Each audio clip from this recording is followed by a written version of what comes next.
Boa noite. Boa noite. Contente demais estar aqui de novo. Ricardo me chamou de última hora, que houve um imprevisto, né? E aí eu tive que dar uma acelerada no material que eu estava preparando, que dá alguns cursos, treinamentos, sabe o que é isso. Então hoje eu vou precisar da ajuda de vocês. O tema é esse, mas eu gostaria de começar fazendo algumas provocações, que eu sempre tento fazer isso. Eu começo com essa imagem. O que essa imagem representa para vocês? A cobra e a maçã. A gente vive numa sociedade que a gente representa o pecado através de quê? Uma mitologia, né? E que vem lá de Adão e Eva. Então o pecado, ele é muito representado por isso. E a culpa. Então hoje eu quero tratar o pecado e a culpa. Olha, interessante. E toda vez que a gente faz isso, eu já falei várias vezes para vocês, a gente faz isso para nós mesmos em primeiro lugar, né? Eu sempre gosto de tratar um tema que para mim ele é relevante naquele momento que eu estou vivendo, por alguns motivos. Então, a maioria das pessoas, do ser humano, acredita que ele é um pecador. Nós estamos aqui encarnados e somos pecadores. Por algum motivo, a gente tem essa crença. Então a ideia é debater um pouco o porquê dessa crença, né? Por quê? A grande maioria acredita o quê? Que como somos pecadores, né? Nós precisamos receber alguns castigos de Deus. Então isso justifica algumas coisas que acontecem com a gente, né? Nós somos castigados porque nós somos pecadores. Quem leva vantagem nessa história, né? Da onde vem essa história e por que isso acontece? Então, o homem, nós, pelo menos não sei vocês, mas eu nasci tendo essa crença, né? E essa crença vem de quê? De que o que acontece na minha vida é porque eu sou um pecador, cometi algum pecado, então eu tenho castigos divinos. Isso não é de hoje. E como pecador, eu devo ser punido. Então foi criado na nossa cabeça uma falta de impressão que a gente tem que sofrer para pagar os pecados. Não sei vocês, mas na minha época era muito assim, né? Principalmente no passado, isso aconteceu muito. Por quê? Porque a gente tem essa herança do passado.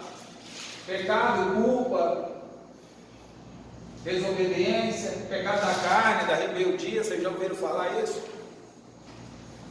Então fui pesquisar um pouco isso, né? Da onde vem essa história do Eva e Adão, de tudo. Então a figura começa aqui no pecado original. Por que isso? Porque esse símbolo do pecado e símbolo da culpa faz com que a gente haja de que forma? A gente fica querendo ter um remédio. Então se eu sou culpado, qual é o remédio que eu posso tomar? E geralmente é um castigo ou uma punição. Isso vem desde a Idade Média, porque o ser humano, para ser manipulado, ok? Ele precisa ser doutrinado de que ele é um pecador e que ele comete erros e que ele precisa ter um castigo, né? A Igreja Católica cresceu muito em cima dessa ideia, né? Então, as religiões colocam a culpa, né, como se Deus vai ser um mecanismo de reparação, como se Deus é quem pune, como se Deus é que corrige os nossos erros. Então foi baseado nisso que eu comecei a pensar no que eu falaria hoje para vocês. Então, muitas religiões até hoje garantem, né, que a salvação está se a gente temer a Deus, né, se a gente realmente acreditar nesse paradigma. E a nossa sociedade atual, a gente tem até hábitos sobre isso, eu vou testar alguns com vocês. A gente está no nosso subconsciente, a gente reage dessa forma no dia a dia. Porque a gente foi criado dessa forma. Então a nossa forma de ser educado, a forma social, a família, nos conduz para essa situação. Então vamos fazer um teste aqui. Eu estava preparando essa conversa e os dois pequenininhos lá estavam me perturbando bastante. E eu mesmo não passei nos testes das perguntas aí, mesmo hoje preparando o finalzinho aqui que eu estava para vocês. Por quê? Porque a gente tem uma mania do seguinte: filho, né? Você ainda me mata do coração. Será que a gente já falou alguma vez isso para o filho? Né?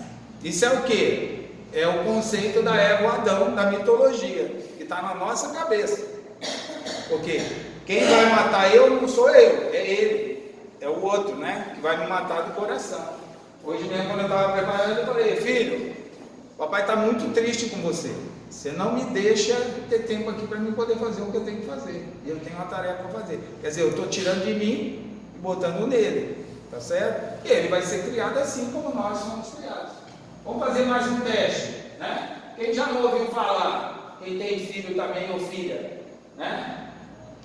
Você não me deixa fazer isso, mas os pais do meu amigo deixam. Então significa o quê? Os filhos também já fazendo com o pai, né? Que é a relação, né? Se você é um pai ruim, bom, é o outro pai. Será que acontece isso? Vamos continuar o teste. Outro. A gente tem uma mania de dizer: não fui eu que fiz, né? Às vezes a gente sabe até que foi, mas a gente diz: não fui eu que fiz, né? Não foi eu que falei de fulano, não foi eu que fiz isso, não foi. Porque é mais fácil você estar no outro. Mania que a gente tem também: estou sendo injustiçado. Por que eu estou pegando esses pontos? Porque vocês estão notando, tem uma correlação, é um olhar sempre para fora. Sempre para fora. Por quê? Nós fomos criados para olhar para fora e não para dentro. Se a gente parar para refletir, tem bastante sentido isso. Então, em alguns casos a gente acha até que está sendo perseguido. Isso aí já é uma perseguição comigo. O que eu quis fazer aqui? Tirar vocês realmente do espaço que vocês estão, para a gente refletir um pouco sobre isso. Então, culpar não é um método educativo. Colocar a culpa no outro, a gente não está educando o outro, nem está ajudando, né? Não gera crescimento. Por quê? Se a culpa está no outro, né? O outro que tem que resolver, né? Então eu estou bem aqui comigo, eu não preciso pegar nada. Então, esse método induz a gente não se responsabiliza pelos atos e nossas atitudes. Então, isso vem desde o passado. Então, se eu mereço um castigo, quem vai me castigar é Deus, não sou eu. E se eu estou passando alguma coisa, porque eu estou sendo castigado por algo que eu fiz. Isso é bom, né? Porque ajuda a gente a ficar mais acomodado, não é? Gera uma certa acomodação. E aí fica bem interessante. Aí eu fui lá e pegar. Então, o que o Espiritismo nos ensina? Porque o que importa é isso. Tá certo? Porque a gente só pode mudar à medida que a gente estuda e tenta entender as coisas sobre outra ótica, e não sempre sobre a mesma. E a gente tem que ter um cuidado muito grande, porque a gente reproduz isso, mesmo tendo conhecimento. Então, o que o Espiritismo nos ensina? Então, Jesus veio, foi para enxugar lágrimas. Ele não veio aqui para gerar lágrimas, né? Para retirar as causas das nossas mágoas. Por isso ele veio aqui, né? E aí o Espiritismo nos ensina o quê? Nem culpado, nem pecadores. Para o Espiritismo não existe culpado, okay? E não existe pecadores. O que vocês acham dessa afirmação? Isso é difícil, porque hoje, antes de eu sair para cá, recebi uma visita em casa, mas eu falei: não, assumi um compromisso, esse cara está lá em casa. Eu comecei a discutir com o casal que eu ia dar uma palestra sobre esse tema. Eles não são espíritas. E quando eu falei para eles que eu ia falar sobre pecado e culpa, né, que não existe o pecado, ele falou: não, pelo amor de Deus. Aí eu já mudei o assunto, porque eu falei, não vai dar certo discutir esse assunto aqui. Né? Tem que ter um contexto. Então é nesse sentido. Vamos tentar ver por quê. O Espiritismo nos ensina o seguinte, que em vez de culpa, nós somos responsáveis. Então, esses sentimentos de pecado e culpa, nós temos que retirar e ter um comportamento de responsabilidade. O termo pecador, né, que vem lá de trás, né, significa desorientado, errado. Que significa o quê? Que a pessoa, o pecador, é aquele que está indo no caminho errado. Então, se a gente voltar lá atrás, estava errado quem falou isso? Pecador não. Só que, por tradição, por religiões, por uma série de fatores para manipular o ser humano, cada um interpreta de um jeito. E aí eu pego o pecador e tenho a solução, né? Eu pego o pecador e tenho a porta do céu. E eu posso vender até alguma coisa lá no céu para quem quiser comprar. Tá certo? Agora, o termo pecador não é o termo que está errado.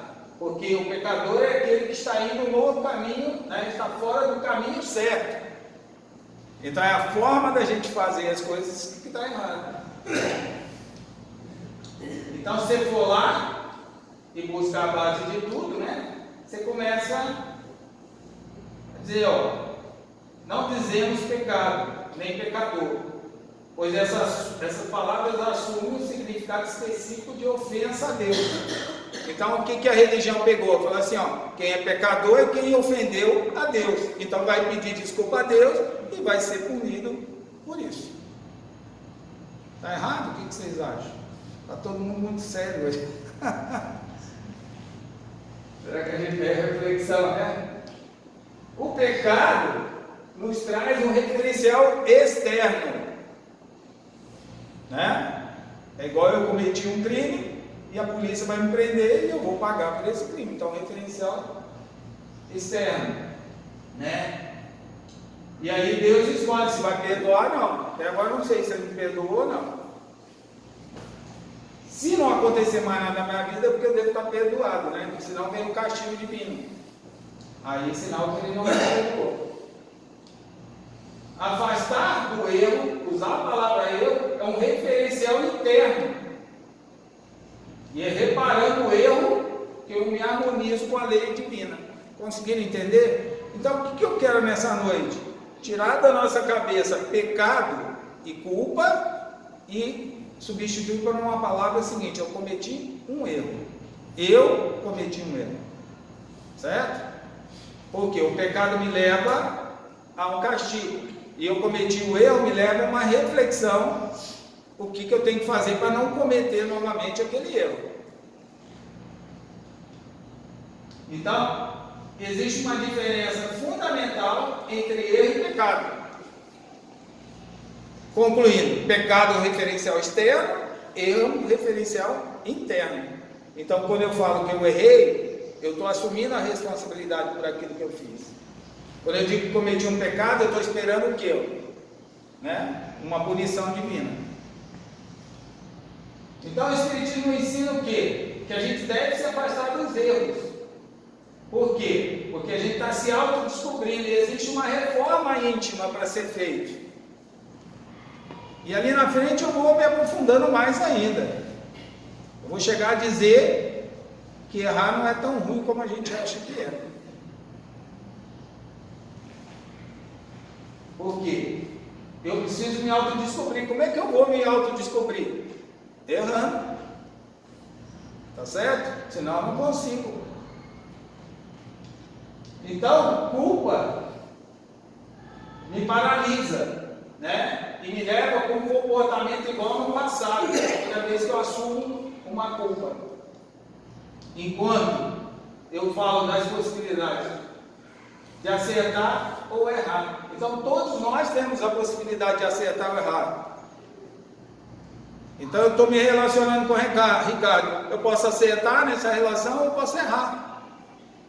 Agora, se eu errar, eu tenho que refletir sobre esse meu erro. E o Divaldo é muito bom nisso aí, porque o Divaldo diz uma coisa que para mim foi significativa. Ele falou, ó, você errar, pedir desculpa e de coração você não cometer aquele ato de novo e você perseguir nisso, se o outro te perdoou ou não, é um problema do outro, já não é um problema seu. E eu não sei vocês, mas eu tinha aquela mania no passado de achar assim, Ricardo, eu fiz mal com o Ricardo. Quando o Ricardo falar assim comigo, ó, eu te perdoo, tudo bem, vamos tocar em frente. Eu não estava bem comigo mesmo. A gente tem essa necessidade porque a gente foi criado no pecado, culpa e castigo. Acho que só eu, não sei se vocês foram assim. Tá certo? Então o referencial nosso sempre é o outro. Agora não adianta nada eu pedir desculpa por Ricardo, se eu não pedir de coração, olhando para dentro. Se ele me perdoou, se ele não perdoou ou não, é um problema dele, eu só estou olhando sobre a minha ótica, tá? E eu cometo a mesma coisa com o outro ou com ele. Então, que reparo que eu estou fazendo? Nenhum. E às vezes, os dois perdoando, você nunca vai pagar a marca que fica. É muito interessante, porque hoje na leitura, não sei quem, eu toda vez presto muita atenção na leitura, e na maioria das vezes, o que se fala na leitura bate com o que eu vou falar aqui. Eu não sei quem prestou atenção, assim, verdadeiramente, porque ela era longa, mas ela estava falando exatamente sobre isso. Não sei se vocês notaram, e não é coincidência. E eu não combinei nada com o Zé, mas sempre bate as coisas, não é? Toda vez.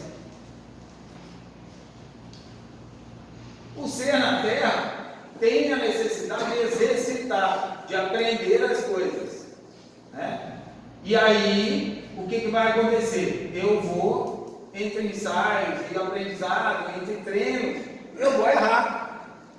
Olha, isso leva a gente para uma dimensão igual alguém no trabalho, igual alguém no esporte, alguém no dia a dia, que é o natural. Se eu estou aprendendo algo, ok? É porque eu não sei. Se eu não sei, é porque eu vou errar. E se eu vou errar, é porque eu estou querendo aprender. Quem não erra, não aprende. Tá certo? Então, eu não sei se eu estou sendo muito simplista, mas para mim isso tem um sentido enorme na minha vida, né? Com isso eu consigo enxergar outras coisas que eu não enxergava até então. Então, quando nós somos responsáveis, nós assumimos as consequências dos nossos atos. Olha que coisa interessante. Então, não somos punidos. O processo não é punitivo, e sim reparador. Então, se eu tenho consciência que eu errei, eu tenho que reparar o erro. E não ser punido. Vocês conseguem entender?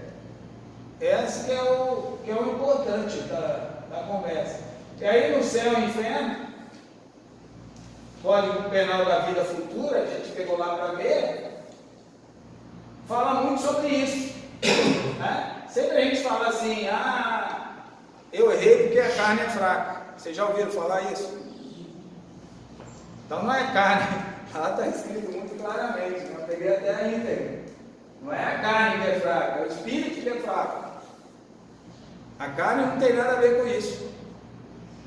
Então, vocês estão vendo quantos paradigmas que a gente traz no nosso cérebro do passado, quantos que a gente coloca nos nossos filhos, que vão levar para os filhos deles, né? E eu espero que eles consigam ter esse esclarecimento que a gente começa a ter. E para mim é bem, bem importante isso aí. Então, a carne é fraca, né? Quando a gente está esclarecido, e isso aqui, eu quero fazer uma referência de vez em quando, eu não canso de fazer. A minha mãe falava isso, eu já falei várias vezes, eu nasci no lar espírita. Essa semana eu fui dar palestra segunda-feira, no centro lá da cidade de Jardim, também falei sobre isso. E ela deixava muito claro, falava assim, o espírita, ele vai ser mais cobrado, porque ele tem clareza, né? Tem o conhecimento e tem a informação. Então ele tem um estado de consciência diferente, diferenciado, é diferente de outro que não sabe, né? Então da gente será cobrado mais. Por quê? A gente já tem uma noção muito clara do bem e do mal, do justo e do injusto. E como a gente tem a visão clara das reencarnações sucessivas, a gente tem que ter a consciência, né, que isso é bom por um lado, porque a gente vai errar e acertar por muitas encarnações. Então a gente tem muito tempo, né? Por outro lado, nós vamos ter que reparar também tudo que a gente estiver fazendo. E lá fica muito claro o seguinte, que na lei do progresso, e aí eu deixo muito claro, é um esforço de vontade própria de cada um, e ninguém vai poder fazer por ninguém. Nessa parte a gente pode até dar a mão e esticar, mas a outra pessoa vai ter que levantar e vir junto, né? Porque cada um carrega o seu esforço, cada um carrega o seu desenvolvimento, o seu próprio autoconhecimento. E aí diz o seguinte: quando você erra e tem um erro, e ali na frente eu vou tratar mais detalhadamente ainda, o primeiro passo, né, é o arrependimento. Então eu errei. Quanto mais você vai ficando, vai treinando entre acertos e erros, você reconhece mais rapidamente o erro. Por exemplo, de manhã eu faço a prece, né? E faço a prece, vou tentar, queria não falar mal nenhuma. Hoje eu queria passar o dia inteiro sem dar uma notícia ruim. Ok? Coisas básicas, eu trabalho muito com a minha mente todo dia. E aí eu saio, quando eu vejo, eu falei. Aí à noite, quando eu vou deitar, eu faço uma reflexão, peço para no dia seguinte eu tentar conseguir. Então, ó, eu falei duas coisas ruins, quero ver se amanhã pelo menos, em vez de falar duas, eu falo uma. Isso não ajuda, né? Primeiro passo, o arrependimento. Só o arrependimento basta? Não. Só se arrepender não adianta nada. Eu fiz uma coisa por Ricardo e estou arrependido. Ok, beleza. E aí? Né? Então tem que vir a expiação e a reparação. Porque só o arrependimento não resolve, são 3 etapas. Né? E aí, quando eu consigo trabalhar isso, só na reparação eu consigo realmente desfazer aquele erro que eu cometi. E não o perdão ou a graça divina vai anular o erro que eu cometi. Tudo bem até aí? Então, como deve ser a nossa conduta? Como? Então, todos nós erramos e temos o direito de errar. Será que a gente está preparado para ouvir isso? Né? Chegar para mim, ó, eu errei, tenho direito de errar. Por que é importante eu refletir sobre isso? Porque eu tenho que me autodescobrir. Né? Se eu não entendo que errei, e se não entendo que eu tenho direito de errar, eu não vou melhorar dos meus erros. Né? O erro é uma experiência. O que vocês acham? Estou exagerando? O erro é uma experiência. Por quê? Porque eu estou aqui para aprender. E, como pessoas inteligentes e responsáveis, pelos nossos estudados, quando o erro acontece, o que eu tenho que fazer? Então, eu já sei que não existe pecado, não existe culpa, não existe punição divina. Tirei isso da minha frente. Então, tem o erro. E quando acontece o erro, o que eu tenho que fazer então? Estou tentando deixar a coisa bem simples para a gente praticar isso quando? A partir de agora. Sair daqui já vou praticar. Né? Porque isso para mim é bem importante. Né? Logo após o erro, passamos por 3 fases. Primeiro, vem o arrependimento.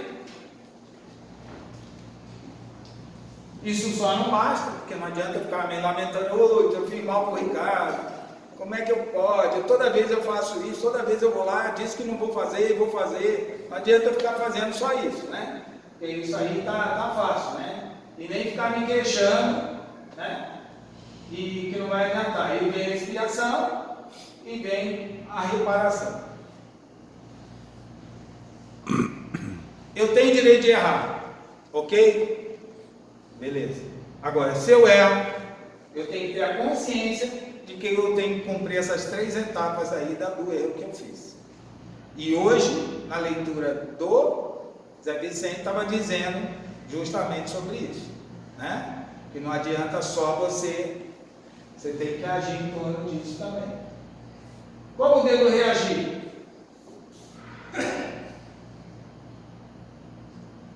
Eu tenho que buscar formas de recuperar, não ser punido, não ser vítima de uma culpa, e sim ser responsável e recuperar. Então, errei, sou responsável, tenho consciência disso, vou passar pelas 3 etapas e vou tocar minha vida em frente, minha caminhada, e fazer de tudo para aquele tipo de erro não cometer novamente.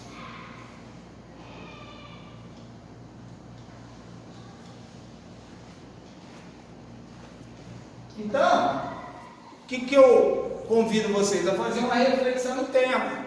Isso é muito de cada um. É o tipo de coisa que não adianta. A gente vem e fala, mas não adianta. Então, quem sou eu, efetivamente? Eu. A gente não para olhar para dentro da gente. A grande verdade é essa, né? Quem sou eu? Como eu me encontro? Qual é o meu processo hoje, né? O que eu devo fazer para nessa existência me tornar um pouco melhor? Ninguém está achando que a gente vai progredir de uma hora para outra numa velocidade astronômica. Eu preciso só ser um pouquinho melhor amanhã, um pouquinho melhor, porque errar eu vou, justamente porque eu estou aqui. Eu estou aqui para aprender, então só aprende quem erra. Qual é o desafio? Essa busca do meu eu profundo, né? Quem sou eu verdadeiramente? Porque exige coragem. Eu tenho que esquecer um pouco o ego. A gente tem muito essa questão do ego. Eu sou um, que é difícil para mim, né?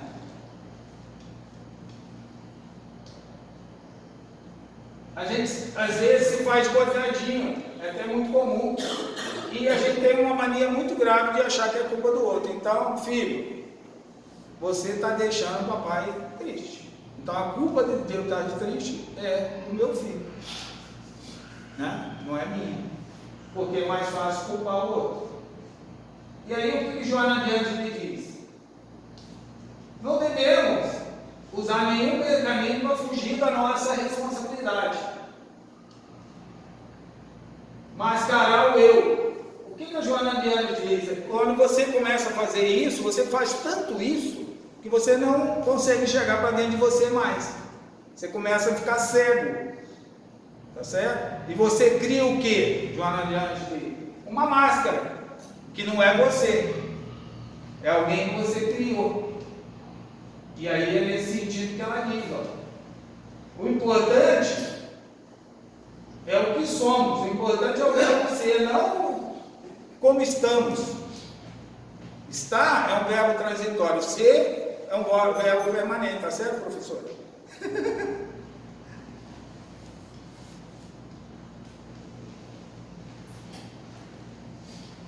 Ser é para sempre. E o nosso ego é sempre autodefensivo. Então, vamos lá, voltando. Desde que eu nasci, já falaram para mim de pecado, pecador, de castigo, de punição, né? De tudo isso. E eu venho me protegendo disso tudo. Então eu crio uma máscara na minha frente, porque eu não quero reconhecer quais são os meus verdadeiros erros. Isso aí, meu ego faz com que eu me defenda. A Joana Diante me diz, é muito interessante.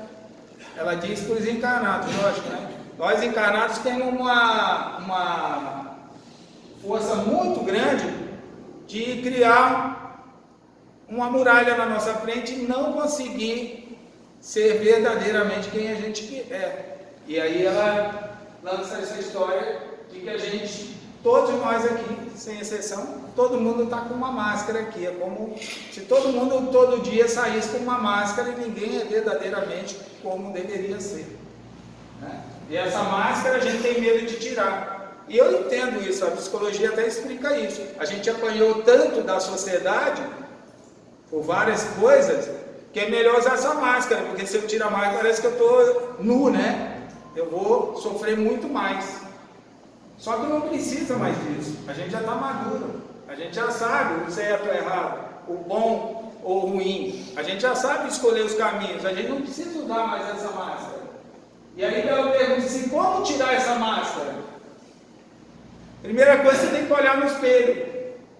Porque ninguém pode tirar por você. Olhar no espelho e perguntar: quem sou eu, efetivamente? Quem sou eu?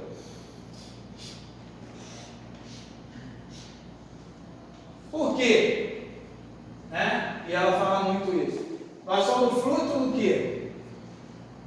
Dos conflitos desde a gestação. Então, da aceitação ou da rejeição. Então, lá no feto, lá naquela condição, a gente já deu uma palestra sobre isso, né? Sobre desde a gestação até aos 14 anos, o que acontece com a criança, com tudo. Lá a gente já tem ouvido, a gente já tem percepção, já tem sensação, né? Tem muita gente que encarnada tem que fazer regressão para quê? Resolver um problema de lá, daquela época. Então a gente já tem os conflitos da gestação, da aceitação ou não, né? Da educação no lar. Então vai depender muito também de como a gente foi educado, como a gente viveu a sociedade, da nossa vida em família,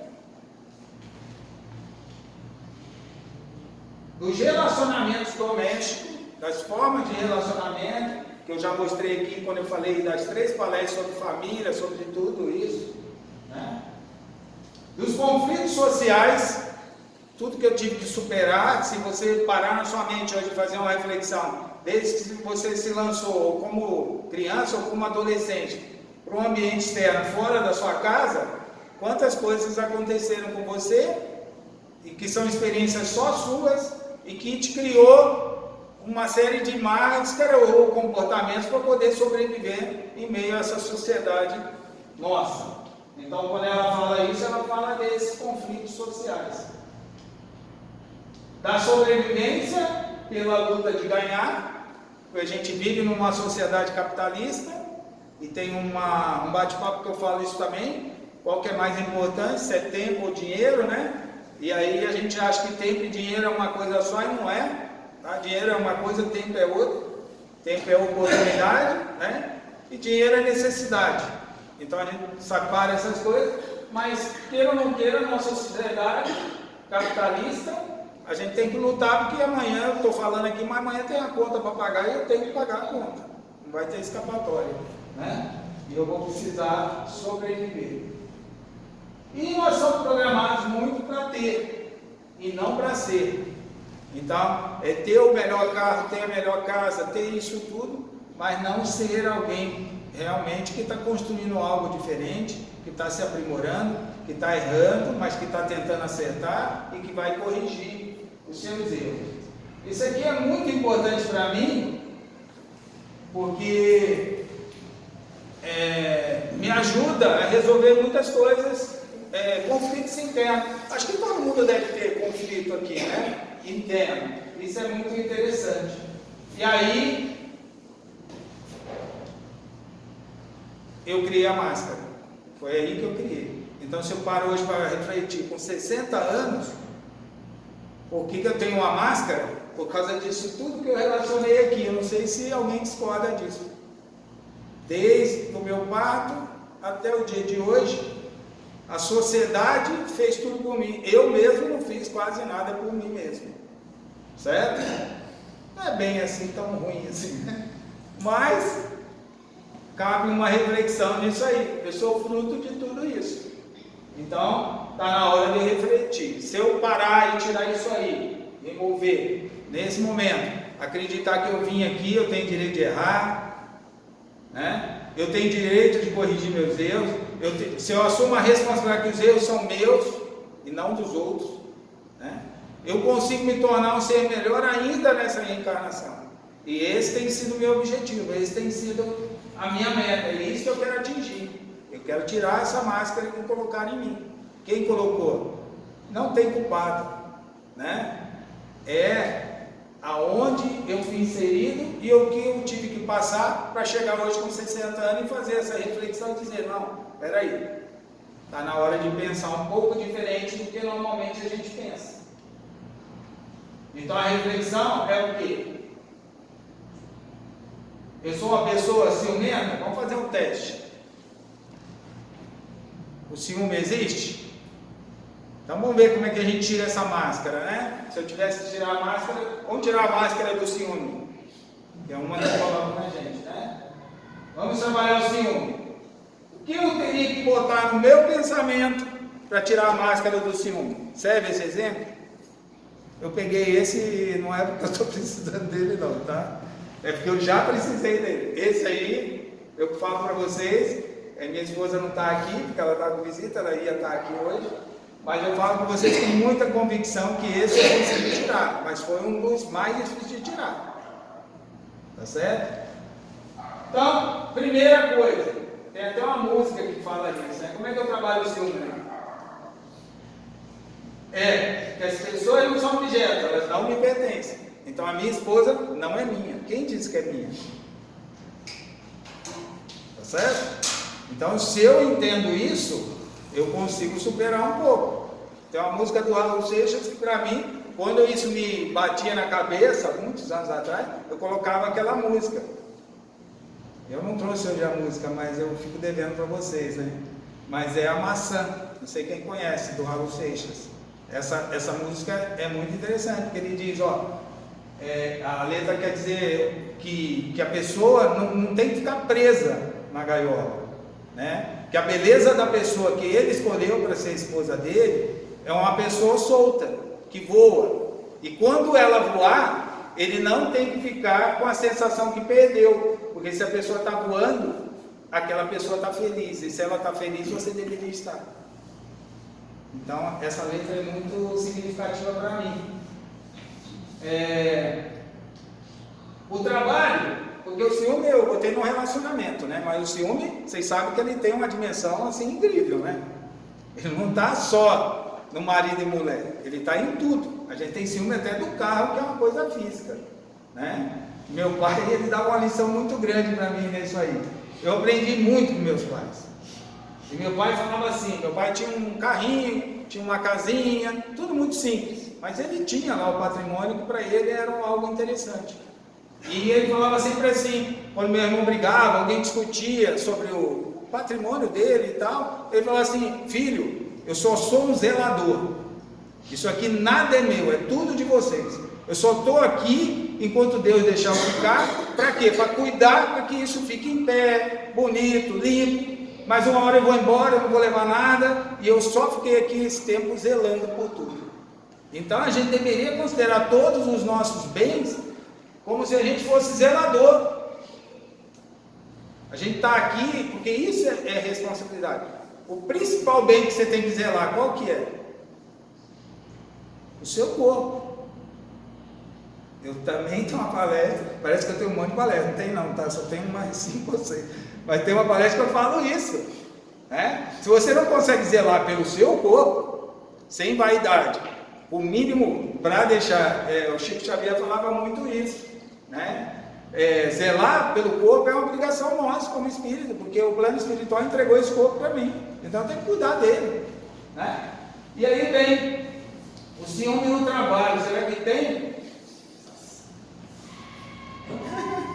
Eu costumo até, eu dou consultoria, né, dou treinamento, e eu faço uma coisa de propósito e você vê que as pessoas se incomodam com aquilo que eu faço, né? Você pega um organograma da empresa, tem gente que põe nome no organograma. Eu não ponho, eu tiro os nomes e ponho só as funções. Eu digo assim, todo mundo aqui é transitório, a função vai ficar, mas o funcionário vai embora. Porque o cargo não pertence a ninguém, o cargo pertence à empresa, e não à pessoa. E tem gente que acha que é o dono do cargo, ó, esse cargo é meu. Não, não é seu, ele é da empresa, né? E no trabalho não é muito diferente também, né? Porque no trabalho acontece muito isso, né? Tudo bem? Vamos mais um então. E a vida? A vida pertence a mim? A sua vida pertence a você? Também não, né? Porque o tempo é eterno, mas nosso tempo tem uma data, tem um infinito. O tempo vai continuar. Então, aqui, só no exemplo, e aí eu peguei o ciúme, mas poderia pegar vários outros vícios que a gente tem, a gente vê o quanto a gente precisa mudar, né? E mudar significa olhar para dentro de si. Mudar significa mudar comportamentos, mudar atitudes. E não ser punido, né, por algum motivo. Então, para fechar, vamos falar assim: quem sou eu então? Quem sou eu? Né? Em razão disso, eu devo desapegar. Desapegar de tudo. O desapego seria a coisa mais interessante, né? Amar sem posse.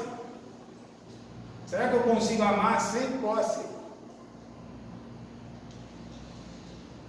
E acreditar que envelhecer é uma bênção. Por quê? Estão dando mais dias para a gente ficar aqui.